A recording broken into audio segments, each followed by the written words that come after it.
নহয় ডিব্ৰুগড় জিলাত যি সকলো জাতি জনগোষ্ঠী ঐক্য মঞ্চৰ দ্বাৰা 2 ছেপ্টেম্বৰ গণ বিক্ষোভ কাৰ্যসূচী ঘোষণা কৰা হৈছে।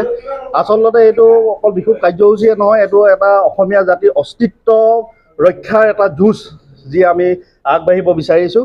আপুনি জানেই আজি যি অসমৰ যদি আপুনি সংখ্যক চায় তেতিয়াহ'লে বহিৰাগত যি বনিয়া গোষ্ঠী, সেই বনিয়া গোষ্ঠীয়ে আমাৰ আৰ্থিক অৰ্থনৈতিক অৱস্থাৰ লগতে বৰ্তমান যিসকল আমাৰ ভূমিপুত্ৰসকলৰ খিলঞ্জীয়াসকলৰ মাটি আছিলে সেই মাটিসমূহ তেওঁলোকে কিনি এতিয়া আমাক ভূমিহীন কৰিবলৈ গৈ আছে। গতিকে আমি এই সময়তে যদি আমি অসমীয়া জাতিৰ সুৰক্ষাৰ স্বাৰ্থত যদি আমি সকলোৱে একেলগে যদি মাত নামাতোঁ, আমি যদি উঠি অহা প্ৰজন্মৰ বাবে যদি আমি চিন্তা নকৰোঁ, তেতিয়াহ'লে কিন্তু ভৱিষ্যত দিনত আমি ভূমিহীন হোৱাৰ লগতে অসমীয়া জাতিও যে এটা বিপন্ন অৱস্থা হ'ব সেইটো খাটাং।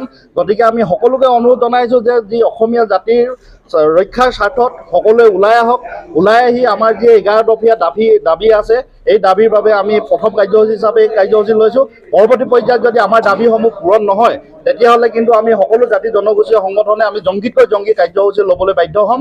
আৰু আমি এটা কথা ক'ব বিচাৰিছোঁ, অসমীয়া জাতিয়ে বিনা সংগ্ৰামত আন্দোলন বা বিনা শ্বহীদ নোহোৱাকৈ আজিলৈকে একো পোৱাই নাই। গতিকে আমি যদি অসমীয়া সুৰক্ষাৰ স্বাৰ্থত শ্বহীদো হ'বলগীয়া হয় বা বলিদান দিবলগীয়া হয় তেতিয়াহ'লেও কিন্তু আমি পিছ পৰি নাযাওঁ। আমাৰ যি সংগ্ৰাম চলিব আৰু অনাগত দিনত কিন্তু যদি আমাৰ দাবীসমূহ পূৰণ নহয়, ইয়াতকৈ ভয়ংকৰ আন্দোলন আমি ডিব্ৰুগড় জিলাত গঢ়ি তুলিম বুলি আপোনালোকক কথা